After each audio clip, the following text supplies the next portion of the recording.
This is my Unit 2 industry research for Anheuser-Busch and overall kind of the beer industry. So this is me right here.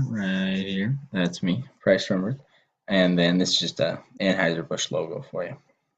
Alrighty, so let's jump right in. So characteristics of the industry are what we're going to look at first. So the number of breweries overall is really many. It's growing. There are approximately 2,900 breweries. However, I would say that this is an oligopoly because so few control the mass amount of the market share. So with Anheuser-Busch and beer in general, the product is unique. Beer may have like the same standard components. It may have barley, water, wheat, all that kind of stuff, but each beer is different. You can tell the difference from each beer you drink, and that's why you drink different beers. And some beers are better than others, and why some sell for different prices even. So the barriers to entry are pretty low for the most part. You can start your own, local brew. You can start like a town brew or smaller brews, but it's extremely hard to get a large portion of that market share. And the way they do it is the major companies just have name brand recognition. They have major advertisements. They have this experience that people don't have because they've been around so much longer. So to encroach on that market share is really tough. And then the price competition for the beers themselves. So like anything else, they're subject to the law of demand. But so people only will buy beer if it's a certain price, if it stays under $5 a beer or whatever, and that's kind of day to day in the way it goes. Uh, Overall, though, the beer companies like Anheuser-Busch do pick their prices for their beer, and they raise them and they lower them based on the taxes in the state or where they're selling them, or if they're selling them at an event versus if they're selling them in the supermarket, those kind of things. They get to pick how much they're really selling those for. So let's go back to the market share real quick.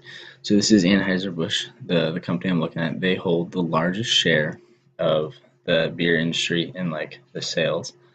So them alone, they hold about 41% in this past year. 42% roughly, really, of sales. And then overall, if we look at just the top four, they're looking around 79%, give or take a little bit.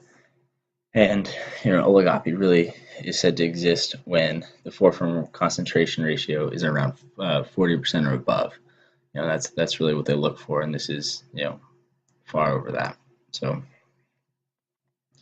we'll keep going. And then so the change that I'm looking at, and really the change in price is what I'm trying to show, and the increased revenue from it is just baseball season. As soon as baseball season comes around, they have a new opportunity to sell beer at the games. The Red Sox game is the one that I picked because it's really the highest. 12-ounce beer is what they're selling. So a Red Sox game is roughly $7.75 for a beer. But the average price, if you went to the market, would be about $1.60. That's in a case of 24 is what this number refers to.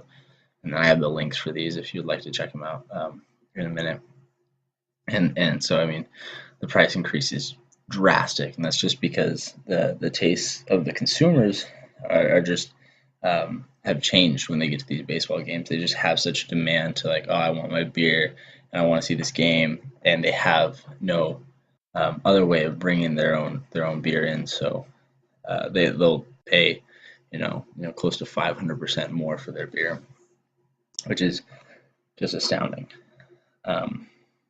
And then see the kind of the small graphs. I think that Anheuser-Busch itself runs on an economic profit, so I think they're always profitable. They're always making their money and getting their profit. But when we start a new season, you see an increase in the profit. And they still have that same amount of profit, and they do have more costs. putting out more beer, and the shipping and the aluminum and the cans, all those kind of things are more cost, but the increase in price that they get to sell those at gives them an increase in profit.